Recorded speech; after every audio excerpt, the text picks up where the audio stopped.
찬바람이 뼛속까지 파고드는 추운 계절이 오면 우리 같은 나이 든 사람들은 부모님과 조부모님이 감기를 치료하던 그 단순하고 따뜻한 방법들을 떠올리곤 합니다.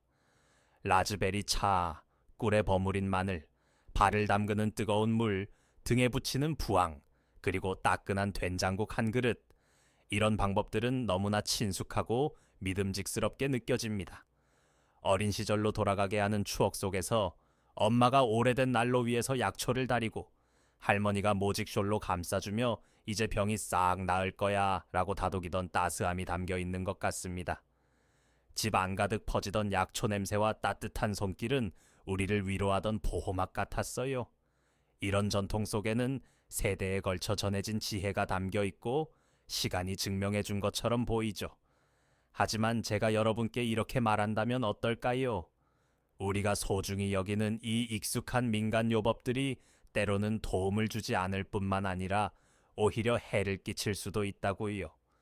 오늘 저는 제 삶과 주변에서 겪은 이야기들을 나누고 제 눈을 뜨게 한 통계 자료를 소개하며 우리가 나이 들면서 감기를 안전하게 이겨낼 수 있는 실용적인 조언들을 드리고 싶습니다. 건강과 힘을 지켜서 우리 자신과 사랑하는 사람들을 위해 오래도록 잘 살 수 있게요. 제 이웃인 김할머니는 늘 활동적이고 독립적인 분이셨어요. 이른이 넘으셨지만 여전히 집 앞 작은 텃밭을 가꾸시고 국에 넣을 채소를 기르시며 온 가족이 먹을 김치까지 담그세요. 지난 겨울 김할머니가 감기 초기에 약간의 기침과 코막힘, 몸이 무거운 느낌을 느끼셨을 때 혼자서 해결하시겠다고 하셨어요. 이런 사소한 일로 의사를 왜 찾아? 라며 제가 문 앞에서 만났을 때 웃으시며 말씀하셨어요. 그날 김할머니는 손수 만든 장작을 들고 오시더니 여름에 언덕에서 딴 말린 약초를 꺼내 오셨어요. 쑥과 박하를 넣고 진한 탕약을 끓이시더니 하루에 3잔씩 드셨어요. 이걸 먹으면 병이 몸에서 쫓겨날 거야 라며 단호하게 말씀하셨어요. 그리고 어머니가 늘 하시던 대로 뜨거운 물에 겨자를 넣고 발을 담가야 한다고 하셨어요. 이렇게 하면 몸이 따뜻해지고 뼛속의 찬 기운이 사라져라며 작은 부엌에서 저에게 자신 있게 설명하시며 겨자 가루를 물에 풀던 모습이 아직도 생생해요. 3일이 지나자 김할머니가 밖에 나오지 않는 걸 눈치챘어요. 매일 아침 텃밭에 물을 주시거나 적어도 쓰레기를 내놓으시는데 문이 굳게 닫혀 있고 굴뚝에서 연기도 나오지 않았어요. 이상하다 싶어 저는 문을 두드렸습니다. 문을 여신 할머니는 얼굴이 창백하고 눈이 붉게 충혈돼 있었으며 숨소리가 무거웠어요. 뭐가 잘못된 건지 모르겠어. 다 옛날에 배운 대로 했는데 라며 문틀을 잡고 간신히 속삭이셨어요. 저는 당황하며 즉시 구급차를 불렀고 의사들은 곧바로 폐렴이라는 진단을 내렸어요. 뜨거운 발욕탕과 과도한 약초차가 상태를 개선시키기는커녕 더 악화시켰다고 했어요.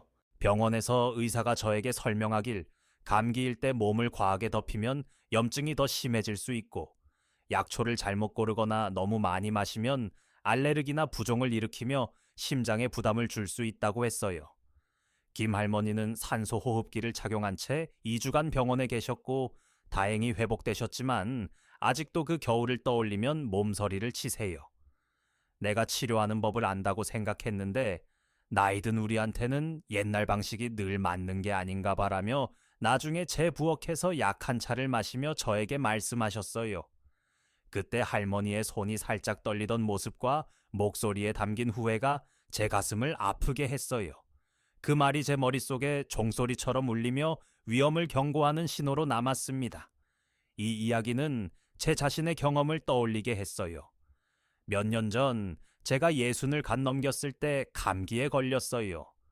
목이 사포로 문지른 듯 따끔거리고 콧물이 흐르며 온몸이 쑤시고 피곤했어요. 저는 하늘에 계신 할머니의 조언을 따르기로 했어요. 할머니는 늘 생강채 꿀을 넣어 마시면 감기에 최고야 라고 하셨거든요. 저는 생강을 강판에 갈아 진하게 우려내고 꿀 한 큰술을 넣어 잠들기 전에 마셨어요. 따뜻한 차가 목을 타고 내려가며 몸이 나아질 거라 확신했죠. 하지만 다음 날 아침 배에 칼로 찌르는 듯한 통증과 어지러울 정도의 메스꺼움에 잠이 깼어요. 침대에서 일어나는 것도 힘들어 전화기로 겨우 기어가 아들에게 전화를 걸었어요. 아들은 도시 반대편에서 차를 몰고 달려와 저를 병원에 데려갔고, 의사는 제가 좋아하던 생강이 나이 들며 약해진 위를 자극했다고 설명했어요. 게다가 제가 먹던 혈압약 때문에 위가 더 예민해져 있었다고요. 나이 들면 예전처럼 몸이 튼튼하지 않아요. 젊을 때 괜찮았던 게 이제는 해가 될 수 있어요라며 의사가 저를 부드럽게 나무라셨죠. 며칠간 귀리죽과 묽은 쌀죽만 먹으며 회복해야 했고, 위가 진정될 때까지 잠도 제대로 못 잤어요. 이 일을 계기로 제 습관을 돌아보고 아무리 안전하다던 방법도 조심하지 않으면로 이어질 수 있다는 걸 깨달았습니다. 그뿐만이 아니에요. 제 사촌 오빠인 정씨 할아버지도의 결과를 겪으셨어요. 65세이신데 평생 건설 현장에서 일하며 건강에 전혀 불평하지 않던 분이셨어요. 지난 가을 감기에 걸리셨을 때 아버지가 가르쳐 주신 옛날 방식으로 병을 몰아내자고 하셨어요. 캠퍼 기름을 가슴과 등에 문질러 바르고 담요 2개를 덮고 주무셨어요. 그분은 이렇게 하면 땀이 나면서 병이 빠져나간다고 늘 자랑스럽게 말씀하시곤 했어요. 하지만 아침에 부인이 땀에 젖어 숨을 헐떡이며 가슴 통증을 호소하는 글을 발견했어요. 심장 문제인 줄 알고 겁에 질린 부인이 구급차를 불렀고, 의사들은 기관지염이 시작됐다고 했어요. 캠퍼 기름이 피부를 자극하고 배에 부담을 더했다고요. 몸을 덮이면 나을 줄 알았는데 하마터면 나를 망칠 뻔했어 라며 병실에서 저에게 이야기하셨어요. 정씨 할아버지는 일주일간 입원하셨고 퇴원 후에도 한동안 기침이 남아 고생하셨어요. 이제 부인이 치료 실험을 절대 못하게 감시하며 옛날 방식은 옛날에나 통했지 이제 우리 나이에 맞춰야 해 라고 단호하게 말하세요. 또 다른 이야기는 제 옛 직장 동료였던 최 할머니의 경우예요.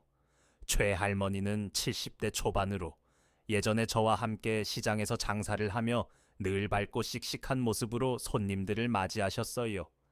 2년 전 겨울 감기에 걸리신 초의 할머니는 병원 갈 시간 없다며 집에서 치료하기로 하셨어요. 할머니는 어린 시절 어머니가 해주시던 대로 뜨거운 물에 소금을 풀어 코를 때 씻고 고춧가루를 넣은 국을 끓여 드셨어요. 매운 게 병을 몰아낸다는 믿음이 확고하셨죠. 하지만 며칠 뒤 할머니는 코가 따끔거리고 숨쉬기가 더 힘들어졌다고 저에게 전화로 하소연하셨어요. 결국 제가 억지로 모시고 병원에 갔더니 소금물이 너무 진해서 코 점막을 손상시키고 매운 국이 위험을 악화시켰다고 의사가 말했어요. 몸이 약해진 상태에서 자극적인 걸 먹으면 더 나빠질 수 있어요 라며 의사가 처방전을 쓰며 한숨을 쉬셨어요. 초의 할머니는 내가 옛날엔 이렇게 해서 나았는데 라며 당황한 표정을 지으셨어요. 그 후로 할머니는 저와 약속을 하셨어요. 너 말대로 의사한테 먼저 물어보고 할게 라며 웃으셨지만 그 웃음 뒤에 약간의 쓸쓸함이 묻어 있었어요. 이런 일들은 우연이 아니에요. 저는 더 알아보려고 우리 동네에서 오랫동안 사람들을 돌봐온 초의 의사 선생님과 이야기를 나눴어요. 그분은 감기가 특히 우리 나이 든 사람들에게 위험하다고 하셨어요. 한국에서는 매년 감기합병증의 약 10%, 기관지염, 폐렴, 심지어 심장발작 같은 것들, 가 잘못된 민간요법 사용과 관련이 있다고 했어요. 사람들은 약초나 뜨거운 치료가 무해하다고 생각하지만 혈압을 올리거나 알레르기를 일으키고 심각한 병의 증상을 가릴 수도 있어요 라며 책상에서 녹차를 마시며 설명하셨어요. 예를 들어 많은 이가 좋아하는 뜨거운 증기 흡입은 물이 너무 뜨거우면 호흡기를 태울 수 있고, 우리가 국에 넣거나 꿀과 함께 먹는 마늘은 위를 자극하거나 약 효과를 떨어뜨릴 수 있다고요. 초의 의사는 놀라운 통계를 들려주셨어요. 60세 이상 노인은 젊은이에 비해 감기 합병증 위험이 3배 높고, 노인의 폐렴 사례 중 15%가 제대로 치료받지 않은 평범한 콧물에서 시작된다고요. 또 한국에서 매년 65세 이상 5천 명 정도가 감기로 인한 합병증으로 병원에 입원하며 그중 30%는 늦게 발견돼 치료가 더 힘들어진다고 덧붙이셨어요. 최 의사의 또 다른 환자인 이씨 할아버지의 이야기도 있었어요. 68세인 이씨 할아버지는 의사를 거의 찾지 않는 걸 자랑스러워 하셨어요. 감기에 걸리셨을 때 몸을 덮이자며 술로 몸을 문질러 담요에 둘둘 말고 주무셨어요. 전쟁 중에 아버지가 그렇게 하셨고 그게 확실한 방법이라고 믿으셨어요. 다음 날 혈압이 급등해 부엌에서 차를 떨어뜨리며 쓰러지셨어요. 부인이 바닥에 쓰러진 그를 보고 깜짝 놀라 구급차를 불렀고 의사들이 간신히 살렸어요.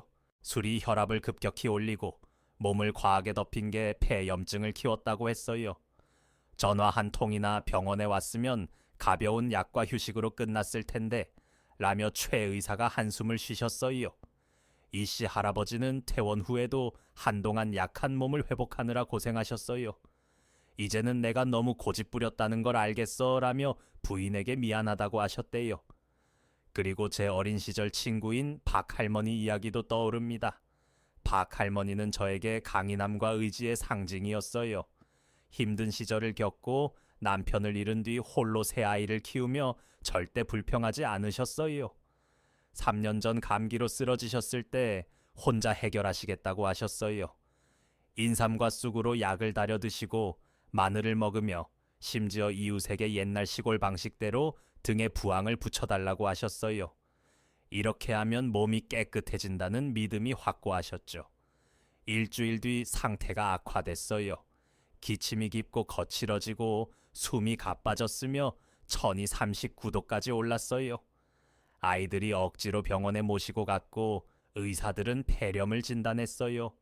부항은 피부에 붉은 화상을 남겼고 과도하게 마신 약초는 알레르기와 목 부종을 일으켰어요. 박 할머니는 오랫동안 회복하셨고 아직도 그 일을 말할 때 목소리가 떨리세요. 내가 도움을 준다고 생각했는데 오히려 망쳤어라며 아이들에게 미안했다고 하셨어요. 그 후로 아이들과의 약속을 지키며 더는 위험을 무릅쓰지 않겠다고 다짐하셨어요. 마지막으로 제 남편의 숙모인 윤 할머니의 이야기도 있습니다. 윤 할머니는 78세로 시골에서 오랫동안 농사를 지으며 자연요법에 대한 믿음이 깊으신 분이셨어요. 지난해 겨울 감기에 걸리셨을 때 병원 약은 몸을 망친다며 집에서 만든 생강과 도라지 뿌리차를 끓여 하루에 5잔씩 드셨어요. 또 뜨거운 찜질팩을 가슴에 올리고 잠을 청하셨어요. 며칠 뒤 할머니는 심한 두통과 어지럼증을 호소하셨고 결국 조카가 병원에 모셔다 드렸어요. 의사는 생강과 도라지가 혈압을 너무 올렸고 뜨거운 찜질이 심장에 무리를 줘 경미한 열중증이 생겼다고 했어요. 나이 드신 분들은 몸이 예민해져서 과한 치료가 독이 될 수 있어요. 라며 의사가 가족들에게 주의를 주셨어요. 윤 할머니는 내가 너무 무리했나 봐라며 멋쩍게 웃으셨지만 그 뒤로 조카들이 집에 올 때마다 건강을 챙기라고 잔소리를 듣고 계세요. 그럼 옛날 방식이 우리를 배신할 수 있다면 감기를 어떻게 이겨내야 할까요? 민간 요법이 다 쓸모없는 걸까요? 초의 의사는 저를 안심시키며 조심과 상식 그리고 자기 몸을 아는 게 중요하다고 하셨어요. 제가 따르는 조언들을 여러분과 나누고 싶어요. 첫째, 몸을 무작정 덮이지 마세요. 뜨거운 목욕, 온찜질, 술로 문지르는 건 천을 올리고 심장에 부담을 줄 수 있어요. 특히 60세 이후 고혈압이나 혈관 문제가 흔하죠. 대신 따뜻하게 입으세요. 양모 양말, 부드러운 스웨터를 입고 얇은 담요로 덮고 몸을 쉬게 하세요. 따뜻함이 필요하면 뜨겁지 않은 온찜질을 발이나 가슴에 15-20분만 하세요. 화상에 주의하고 너무 오래 두지 마세요. 둘째, 약초와 향신료에 주의하세요. 생강, 마늘, 고추는 적당히 좋지만 과하면 위를 자극하거나 혈압을 올려요. 초의 의사는 생강차를 하루 작은 잔 하나만 위가 건강하고 열이 없을 때만 마시라고 하셨어요. 대신 카모마일, 린든, 민트 또는 말린 로즈 잎차를 약하게 우려내세요. 목을 적시고 기침을 진정시키며 해가 없어요. 꿀을 좋아하시면 한 번에 찻숟가락 하나만 넣고 끓는 물에는 절대 넣지 마세요. 뜨거우면 효능이 사라지고 그냥 단맛만 남아요. 신맛을 원하시면 레몬 한 조각을 넣으세요. 목을 자극하지 않게 조금만요. 도라지나 인삼 같은 강한 약초는 의사와 상의 없이 쓰지 마세요. 몸에 맞지 않을 수 있어요. 셋째, 굶거나 무거운 음식으로 병을 몰아내려 하지 마세요. 제 이모는 김치국과 밥으로 감기를 이겨야 한다고 하셨어요. 하지만 초의 의사는 매운 음식이나 기름진 음식이 바이러스와 싸우는 몸을 힘들게 한다고 했어요. 대신 달고기 육수에 당근, 양파, 호박이나 애호박을 조금 넣어 가볍게 끓이세요. 힘이 나고 위에 부담이 없어요. 입맛이 없으면 물에 소금 한 꼬집 넣은 죽을 끓이세요. 따뜻하고 소화가 쉬워요. 차가운 음료, 탄산수, 아이스크림은 피하세요. 목 아픔과 기침만 심해져요. 된장국을 드시고 싶다면 짜지 않게 약하게 끓여 따뜻하게 드세요. 넷째, 뜨거운 증기 흡입에 빠지지 마세요. 저는 예전에 뜨거운 물에 유칼립투스 오일이나 카모마일을 넣고 수건을 덮고 숨을 쉬었어요. 하지만 의사는 그게 위험하다고 했어요. 코나 목 점막을 태우고 혈압이 불안정하면 어지러움과 약함을 유발할 수 있어요. 대신 방공기를 적셔요. 저는 작은 가습기를 쓰는데 없으면 배터리에 젖은 수건을 올리거나 침대 옆에 따뜻한 물 한 그릇을 놔요. 숨쉬기가 편하고 기침이 부드러워져요. 코가 막히면 소금물, 따뜻한 끓인 물 한 잔에 소금 찻숟가락 하나로 하루 2번만 씻으세요. 너무 진하거나 자주 하면 점막이 마를 수 있어요. 다섯째, 방온도를 지켜보세요. 더울수록 좋다고 창문을 닫고 난방을 최대로 틀지만 초의 의사는 22도가 이상적이라고 했어요. 너무 더우면 공기가 건조해져 코와 목이 마르고 증상이 악화돼요. 너무 추우면 몸이 바이러스와 싸우는 대신 따뜻함을 유지하느라 힘을 써요. 2~3시간마다 창문을 50분 열어 환기시키세요. 찬바람을 피하려면 겉옷을 입고 다른 방에서 기다리세요. 옷은 얇은 층을 여러 개 입으세요. 티셔츠, 스웨터, 목도리. 더우면 벗기 쉬워요. 방이 너무 건조하면 목이 칼칼해지니 물을 가까이 두고 자주 마셔요. 여섯째, 몸을 너무 움직이지 마세요. 제 삼촌은 감기는 일로 몰아내야 해. 밭을 파면 나라고 하셨어요. 하지만 이 나이에 위험해요. 의사는 추운 데서 걷기, 집안일, 긴 청소가 몸을 약하게 하고 바이러스를 퍼뜨릴 수 있다고 했어요. 침대에 누워 머리 밑에 베개를 더 놓고 숨쉬기 편하게 쉬세요. 다리를 풀고 싶으면 방 안을 5분만 걸으세요. 무리하면 회복이 늦어지고 합병증 위험이 커져요. 일곱째, 물을 충분히 마시되 과하지 않게요. 많이 마셔 병을 내보내라는 말을 듣지만 뭘 얼마나 마시느냐가 중요해요. 의사는 하루 1.52리터, 따뜻한 물, 약한 차, 말린 과일 컴포트를 마시라고 했어요. 한 번에 너무 많이 마시면 신장에 부담이 가고 부종이나 심장 문제가 있으면 더 조심해야 해요. 20~30분마다 조금씩 마셔요. 진한 커피나 술은 피하세요. 탈수를 일으키고 혈압을 올려요. 따뜻한 보리차나 둥글레차도 좋아요. 몸을 부드럽게 적셔줍니다. 여덟째, 약을 함부로 먹지 마세요. 감기약을 사서 빨리 낫자고 과하게 먹으면 위나간에 무리가 갈 수 있어요. 특히 우리가 혈압약, 당뇨약을 먹고 있다면 상호작용이 생길 수 있어요. 약국에서 약을 살 때도 약사에게 지금 먹는 약을 말하고 확인하세요. 의사 처방 없이 항생제를 먹는 것도 위험해요. 감기는 대부분 바이러스라 항생제가 안 듣고 내성만 생길 뿐이에요. 아홉째, 주변 사람을 배려하세요. 감기는 전염돼요. 기침할 때 손수건이나 팔꿈치로 입을 가리고 가족이나 손주와 너무 가까이 있지 마세요. 손주들이 놀러와도 할머니 좀 나으면 같이 놀자라며 잠시 거리를 두세요. 우리 건강도 중요하지만 사랑하는 이들을 지키는 것도 큰 의미가 있죠. 가장 중요한 건 의사를 찾는 걸 부끄러워하지 마세요. 우리 나이 든 사람들은 이까짓 일로 의사를 왜? 라고 생각하죠. 하지만 감기가 사소한 게 아니에요. 3, 4일 지나도 낫지 않거나 심한 기침, 숨가쁨, 가슴 통증, 38도 이상 열, 일어날 수 없을 정도의 약함이 있으면 바로 병원에 전화하세요. 최 의사는 한국 노인들이 끝까지 버티다가 폐렴의 20%가 늦게 발견된다고 했어요. 또 65세 이상 입원 환자의 12%가 감기에서 시작된 심장 문제라고 하셨어요. 제때 치료하면 약 몇 알, 기침 시럽, 일주일 휴식으로 끝나는데 병원에서 몇 달을 보내지 않아도 돼요. 익숙한 민간 요법을 쓰고 싶다면 현명하게 하세요. 저는 라즈베리 차를 약하게 하루 한 잔만 열이 없을 때 마셔요. 부드럽게 덮이고 진정시켜요. 말린 사과와 배로 컴포트를 끓여요. 달고 부드러워 힘이 나요. 소금물로 코를 씻어요. 따뜻한 물 한 잔에 소금 찻숟가락 하나. 하지만 부항, 겨자, 술찜질, 매운 연고는 끊었어요. 우리 나이에 너무 위험해요. 엄마가 좋아하던 양말 속 겨자도 안 넣어요. 피부를 태우거나 알레르기를 일으킬 수 있어요. 따뜻한 물에 발을 10분 담그는 건 괜찮지만 열이 있으면 피하세요. 폴리클리닉 간호사에게 들은 조언도 있어요. 감기엔 손을 잘 봐야 해요. 얼굴, 코, 눈을 무심코 만지며 바이러스를 퍼뜨려요. 하루 몇 번 따뜻한 물과 비누로 손을 씻고 없으면 물티슈로 닦으세요.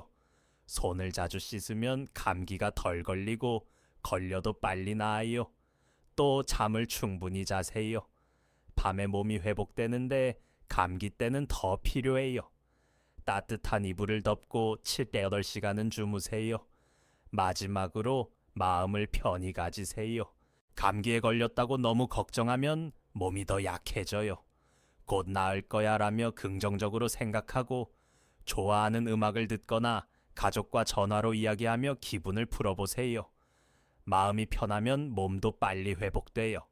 이 이야기와 조언이 감기를 새롭게 보게 하길 바랍니다. 우리 세대는 스스로와 조상의 경험에 의지해왔고 그건 멋진 일이에요.